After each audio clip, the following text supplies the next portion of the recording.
తిరుపతి అన్నమాచార్య కళామందిరం వేదికగా జాతీయ గీత ప్రచార సమితి తిరుమల తిరుపతి దేవస్థానములు సంయుక్తంగా ఉపనిషత్తుల సందేశాన్ని నిర్వహించాయి. పౌరాణిక శిరోమణి పొన్న కృష్ణమూర్తి నిర్విరామంగా 12 గంటల పాటు ఉపనిషత్తుల సారాన్ని భక్తులకు వినిపించారు. ఉపనిషత్తుల సారం సర్వ మానవాళికి శిరోధారమని కొనియాడారు. ఈ సందర్భంగా రాయలసీమ రంగస్థలం కళాకారులు గుండాల గోపీనాథ్ రెడ్డి ఆధ్వర్యంలో ఆయనను ఘనంగా సన్మానించారు.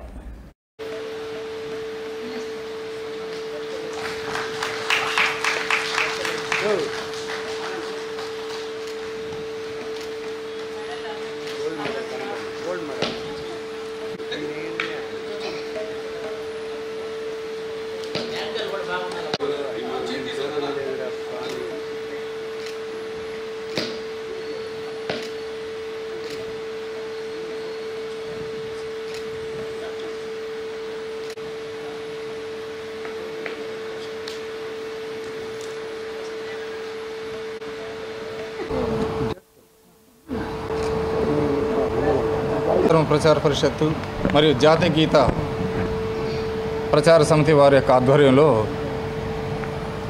ఉపనిషత్తుల పైన సామాన్య జనులలో అనేకమైనటువంటి అపోహలు అర్థం కావు, అటువంటి మాటలన్నీ ఉండకూడదు, అందరికీ అన్నీ అర్థమవుతాయి, చెప్పేటువంటి సామర్థ్యం ఉండాలి. కానీ ప్రజల ఆదరణ అనేది విపరీతంగా ఉంటుంది.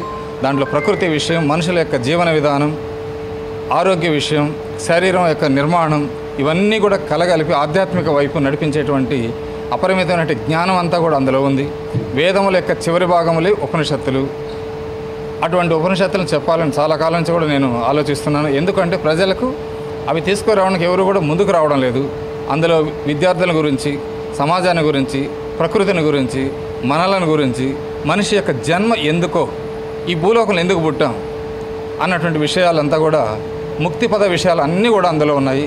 అది ప్రజలకు తెలియజేయడం నా ప్రధాన ఉద్దేశం. అందుకోసమే ఈ కార్యక్రమాన్ని జాతీయ గీతా సమితి వారి యొక్క ఆధ్వర్యంలో, తిరుమల తిరుపతి దేవస్థానం హిందూ ధర్మ ప్రచార పరిషత్ ఆధ్వర్యంలో ఈ కార్యక్రమాన్ని చేశాము. ఈ కార్యక్రమానికి పలు జిల్లాల నుంచి మా ప్రోగ్రామ్ అసిస్టెంట్లు